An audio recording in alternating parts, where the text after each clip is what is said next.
آج ہم پڑھیں گے فلسفہ اور علم الکلام، جس کا کورس کوڈ ہے 1921 اور اس کا یونٹ نمبر 1 ہے، جس کا پوائنٹ نمبر 7 ہے فلسفے کی بعض اہم تعریفات۔ اس میں نمبر 1 پہلی تعریف افلاطون نے کی ہے کہ اشیاء کی فطری ماہیت کے لیے لازمی اور ابدی علم کا نام فلسفہ ہے۔ پھر اس کی دوسری تعریف ارسطو کی ہے، فلسفہ وہ علم ہے جس کا کام یہ دریافت کرنا ہے کہ وجود کی اصلیت، ماہیت یا وجود بذات اپنی فطرت میں کیا ہے، نیز یہ کہ وجود کے اعراض یا خواص اس کی اپنی اقدار کے لحاظ سے کیا ہے۔ گویا فلسفہ اصولی عدلیہ کے علم کا نام ہے۔ پھر اس کے بعد حابس کی تعریف آ جاتی ہے، فلسفہ معلول سے اس کی علت اور علت سے اس کے معلول کی دریافت کا علم ہے۔ پھر کانتے فلسفہ علوم ہے۔ پھر پالسن کے بقول فلسفہ تمام حکمیاتی علوم کا مجموعہ ہے۔ پھر ونڈٹ کے بقول فلسفہ علوم مخصوصات کے ایک مستقل کل سے دریافت کردہ علم کا احاطہ ہے۔ پھر اسپینسر کے بقول فلسفہ مکمل طور پر متحد و محیط علم ہے۔ فلسفے کی تعلیمات دراصل سائنس میں وسیع تر تعلیمات کی یکجائی اور ہم آہنگی کا نام ہے۔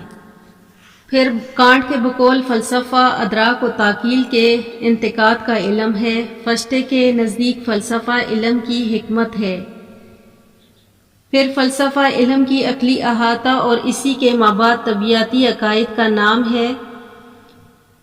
پھر اگلی اس کی ہیڈنگ ہے ماروین، فلسفہ صداقتوں سے محبت اور علم ہی کی مکمل تجسیم اور اس تجسیم میں شامل تمام تر صداقتوں اور انہی میں منظم صداقتوں کی وسیع تر نظام کا نام ہے۔ پھر وائبر کے نزدیک فلسفہ اشیاء کی آفاقی توجیہ و توضیح کی کوشش اور فطرت کے جامع تناظر کی جستجو کا نام۔ پھر اس کی اگلی ہیڈنگ 8 ہے فلسفے کی حدود اور وسعت۔ فلسفے کی حدود کا مفہوم یہ ہے کہ وہ سارے موضوع مباحث جو فلسفے میں شامل ہیں اور فلسفہ ان پر سیر حاصل روشنی ڈالتا ہے۔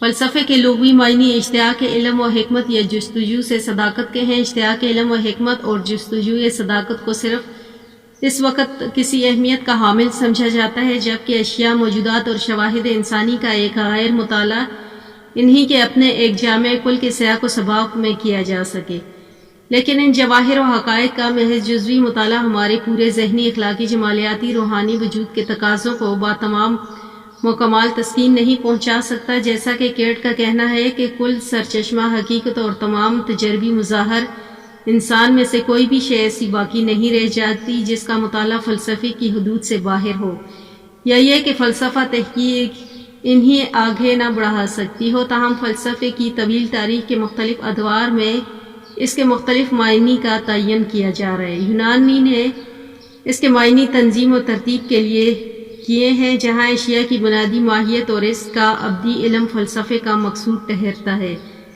یعنی یہ کہ اشیاء حقیقی کی اصطلاحات مروج ہیں۔ قرون وسطیٰ میں فلسفیانہ تفکر کی صورتحال میں کوئی اضافہ نہیں ہوا، مگر نشاط ثانیہ کے علوم نے فلسفہ کے نقطہ نظر میں تبدیلی پیدا کی اور اس کی کوشش جاری رہی کہ فلسفہ کس طور پر زیادہ سے زیادہ عملی اور بنی نوع انسان کے لیے مفید عام بنایا جا سکتا ہے۔ مظاہر فطرت کا مطالعہ، اس کی حقیقت مطلقہ کے پس منظر میں کیا جانا ایک سنجیدہ سوال بن گیا، چنانچہ مختلف علوم کے مابین باہمی مفاہمت اور ہم آہنگی کے فقدان کو شدت سے محسوس کیا گیا، اور مفکرین کا ایک طبقہ جس میں ہابس، کانٹے اور ونڈٹ اور اسپینسر قابل ذکر ہیں، ان فلسفوں نے سائنس کی وسیع تر تعلیمات میں ہم آہنگی اور تلخیص کی صحیح کی تاکہ فلسفے کو ایک محیط علم کا درجہ دیا جا سکے۔ غرض کہ انہوں نے ماوریت یا حقیقت مطالعہ کے بجائے مظہریت کو ایک نمایاں مقام عطا کیا۔ انسانی ذہن کے جذبہ تحقیق و تسخیر اور تشکیک و تفسیر کے نتیجے کے طور پر بعد از نشاط ثانی کی مظہریت وجود میں آئی، اور کچھ فلسفے نے علمیاتی مسائل کو شدت سے محسوس کیا، مثلاً فطرت اور ظواہر، نیز حدود و علم کے مسائل کی اہمیت نے فروغ پایا، چنانچہ علمیاتی تفکر کا یہ رجحان کانٹ اور فشتے کی تحریروں میں اپنے اوج کمال تک پہنچ گیا۔ پھر جدید فلسفے میں نظریہ اقتدار یا زندگی کی بنیادیں اقتدار کا مطالعے کے رجحان کو کافی فروغ ملتا رہا۔ مندرجہ بالا سطور سے یہ بات صاف پتہ چلتی ہے کہ اب جامعہ فلسفیانہ تحریروں کے گہواروں کا علم میں درج ذیل متعدد موضوعات کو موضوع بحث بنایا جا سکے گا۔ نمبر 1 ہے علمیات نظریہ، علم فطرت و ظواہر اور حدود علم کے مباحث۔ نمبر 2 ہے ادراک کے اشکال و اقسام، زمان و مقام اور فہم کے مختلف مقولات یا درجہ بندیاں، مثلا علت و معلول اور حقیقت کے مسائل۔ نمبر 3 ہے مادہ نفس اور حیات کے مسائل۔ نمبر 4 ہے کنیات یا تخلیق اور ارتقاء کے مسائل۔ نمبر 5 ہے نظریہ اقتدار یا زندگی میں اقتدار کا مسئلہ، صداقت یا منطق وغیرہ۔ نمبر 6 ہے جمالیات کا مسئلہ یا فلسفہ جمالیات، حسن و قبیح کے مسائل۔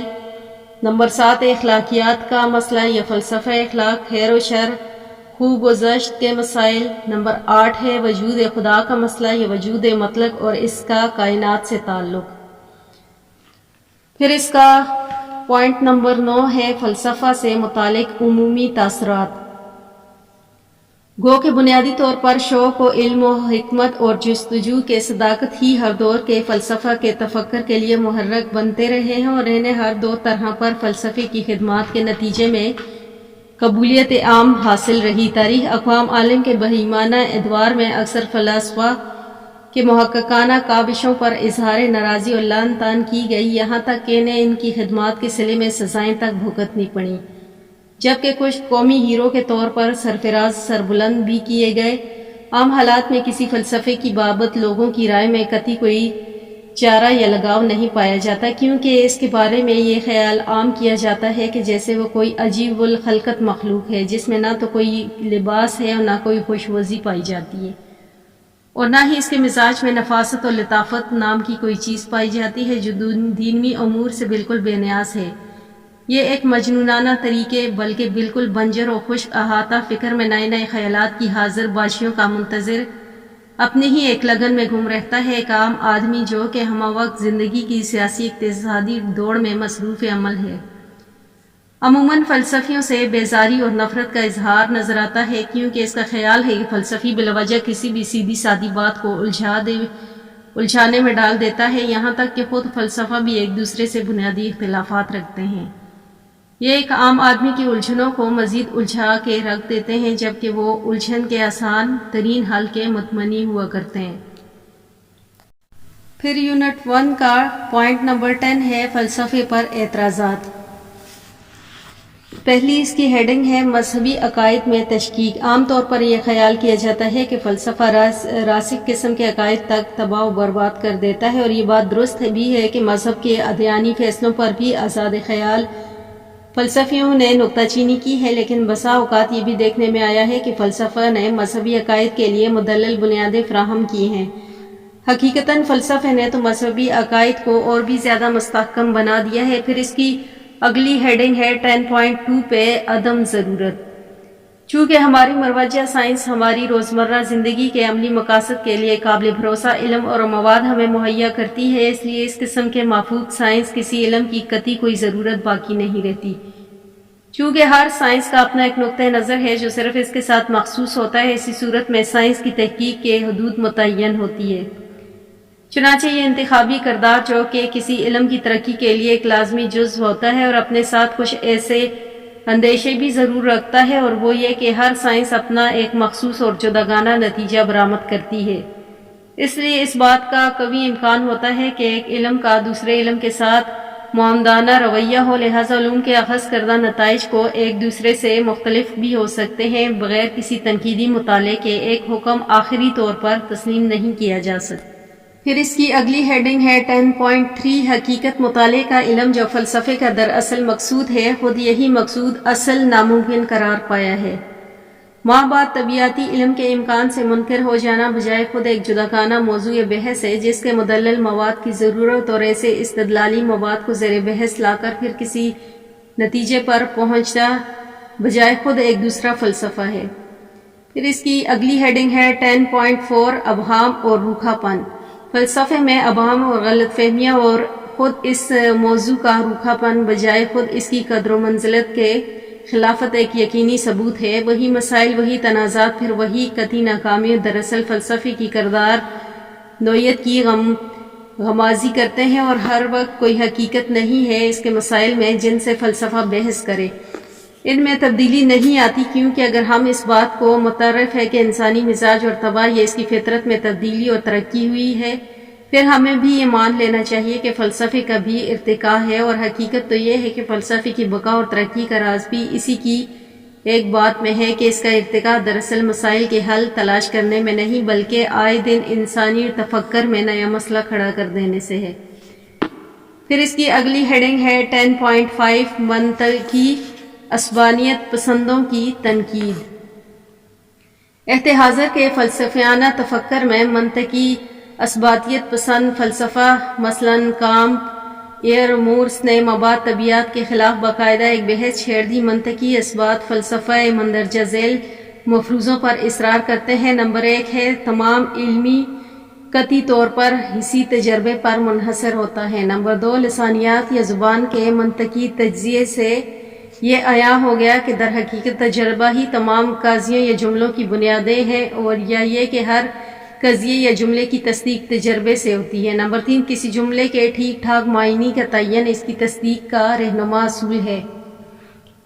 منطقی اثباتیوں کے قول کے مطابق مافوق یا مابعد الطبیعت کا بنیادی دعویٰ یہ ہے کہ ایک مقتدر اعلیٰ مظہری حقیقت ہے جس کا مقصد یہ بیان کرنا ہے کہ تجربی ظواہر کے پس پشت جو حقیقت کار فرما ہے وہ کیا ہے۔ اب چونکہ مابعد طبیعت دعاؤں تجربی شے یا ذاتوں سے بحث نہیں کرتے، اس لیے مابعد طبیعت سے حاصل کردہ صداقتوں اور تقسیم کی تصدیق نہیں کی جا سکتی، چنانچہ اسی صورت میں سے یہ صداقتیں بے معنی لا حاصل ہیں اور ان پر فکر کرنا تضییع الاوقات ہے۔ ان فلاسفہ کی رائے میں فلاسفہ کا یہ کام ہے کہ وہ حکیماتی قضیوں کا تجزیہ کرے، منطقی اثباتی حدود تفکر کا تعین کرے، ابعاد کی عقد کشائی اور کاذب مسائل کی صاف صاف نشاندہی کے ذریعے دراصل فلسفے کی ایک بڑی خدمت انجام دے رہے ہیں۔ پھر یونٹ 1 کا پوائنٹ نمبر 11 ہے فلسفے کے عملی افادیت اور اعتراضات کا جواب۔ ہر چند کی تلاش صداقت فلسفے کی بنیادی مقصد رہا، پھر بھی آفاقی کلیات کی آگاہی کوئی مکمل فہرست مرتب کرنے میں آج تک کامیاب نہیں ہو سکے۔ ایک عام آدمی فلسفہ قیاس رائیوں کو سماجی ٹھیکیداروں اور نقادوں کی اس کوشش سے سیدھی سادی بات کو الجھاؤ میں ڈال دیا جائے وجود میں آتی ہے کہ لا حاصل اور فضول کاوش سے زیادہ نہیں۔ جیسا کہ اوپر بیان ہوا ہے کہ فلسفے پر جو اعتراضات وقتاً فوقتاً کیے جاتے رہے وہ کچھ یوں ہیں۔ نمبر 1 ہے فلسفہ راسخ عقائد تک کو مجروح کر دیتا ہے۔ نمبر 2 ہے سائنس کے حاصل کردہ حقائق ہماری زندگی کے عملی مقاصد کے لیے بہت کافی ہیں، اس لیے فلسفیانہ تفکر کی کوشش محض وقت کا ضیاع ہے۔ نمبر 3 حقیقت متعلقہ کا علم محض محال ہے۔ نمبر 4 ہے فلسفے نے اب تک وجود کائنات اور غایات زندگی کے بارے میں کوئی مستند اور قطعی حل پیش نہیں کیا، مگر حقیقت تو یہ ہے کہ فلسفے پر تمام ہی اعتراضات فلسفے کی ماہیت کے بارے میں غلط تصورات اور غلط فہمی کی وجہ سے پیدا ہوئے۔ فلسفہ لازمی طور پر یقینی اور غیر یقینی اصولوں اور ذاتوں کے وجود کی لسانی تنازع کا نام نہیں، بلکہ یہ تو بنیادی طور پر کائنات و حیات کو بحیثیت ایک کل کے دیکھنے کی انتھک کوششوں اور اس کی توجیہ و توصیف کا نام ہے۔ تھیاریو اور جو امریکہ کا ایک ماوریت پسند فلسفی گزرا ہے، ایک جگہ لکھتا ہے کہ فلسفی ہونا محض اس بات پر موقف نہیں کہ وہ لطیف یا دقیق افکار کو جنم دیتا ہے، اس کا اپنا ایک مکتب فکر ہو، بلکہ یہ ہے کہ اس کا تمام طرز زندگی کی فکر کا غماس ہو، یعنی ایک سیدھا سادہ طرز حیات، آزاد منشی، اولو العزمی اور مکمل اعتماد اس کا مزاج کا خاصہ ہو۔ فلسفہ زندگی کی عملی مسائل سے ہرگز بے بحر نہیں ہے۔ ارتقاء کے ہر میدان میں ایک خاص مرحلے پر مخصوص مکتبی مباحث اس وقت کی قطعی ضرورت بن جاتے ہیں، اور اگر اس قسم کے مباحث دوسرے علوم و فنون کے کسی میدان میں نکتہ چینیوں کا سبب نہیں بنتے تو پھر فلسفے کی فنی مباحث میں بھی اس طرح کے اعتراضات کا جواز موجود نہیں۔ دور حاضر میں فلسفہ کچھ زیادہ ہی عملی بن چکا ہے۔ اب تو ہم سماجی، قومی اور بین الاقوامی مسائل نظریاتی فلسفے کی توجہ کا مرکز بنتے ہیں۔ نمبر 1 ہے فلسفے کا مطالعہ سرچشمہ علم کی دریافت ایک ترکیبی کردار ادا کر رہا ہے۔ علوم کے مختلف شاخوں نے اپنے اپنے میدان میں کچھ صداقتوں کی دریافت کی ہے، اور فلسفہ ان کے مابین ایک باہمی تعلق اور ان کے مجموعی سیاق و سیاق کے پس منظر میں مفاہمت و مماثلت پیدا کرتا ہے۔